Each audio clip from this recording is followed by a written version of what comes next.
Why hello everybody and welcome to another Abyss of Dagath workshop video. Today we're gonna focus on the Hydroid rework. Hydroid is a Warframe they just can't seem to get right because he's gone through many changes since his release, but this newest rework actually looks really nice. The general idea of this rework is that Hydroid is going to be the king of corrosion, which thematically makes a lot of sense. So first up we have the passive changes. So currently Hydroid has a chance to summon a tentacle when he does a slam attack. This is going away and it's being replaced by a much stronger and more useful passive where once Hydroid damaged an enemy, the first corrosive proc on that enemy is gonna strip 50% of their armor instead of 26. This is really strong because first of all, this hidden debuff that you put on the enemy that strengthens the first corrosive proc stays on the enemy until they die, and secondly, it means that you can strip all of the enemy's armor with just corrosive procs. Whereas normally corrosion only strips up to 80%. So yeah, this is a pretty solid passive, especially considering what they're doing to his other abilities. Speaking of which, we have Tempest Barrage, Hydroid's first ability. This ability now does corrosive damage instead of impact, which is infinitely more useful.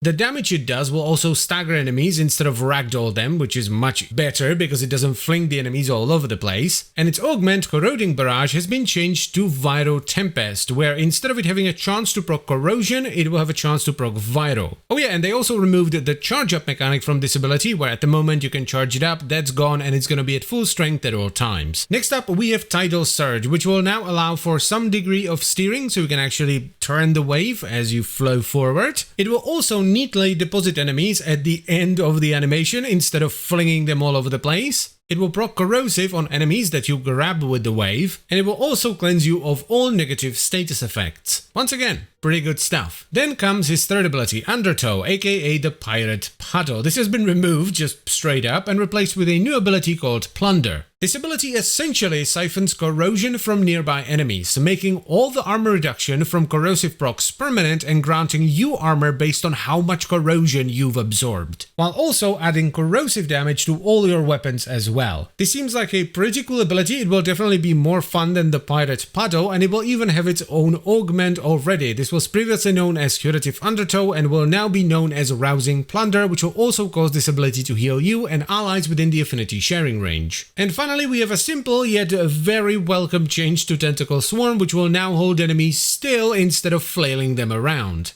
That is a really good change because the enemies flailing around is the worst thing about Tentacle Swarm right now. And that's pretty much it for the Hydroid rework. The changes aren't massive, but they are very effective, which is what I like about this. It also, as I mentioned in the beginning, makes a lot of sense, right? It plays into the theme of Hydroid. It makes sense for a pirate frame to be the king of corrosion. So I'm very optimistic about this rework. And that is it for the video. So let me know what you think about this rework in the comment section down below. I thank you very much for watching. I would like to extend a special thank you to all the channel members. Thank you very much, guys. I really appreciate your support. And if you would like to become a channel member as well, by the way, you can check out the memberships and stuff down below. And I'll see you next time.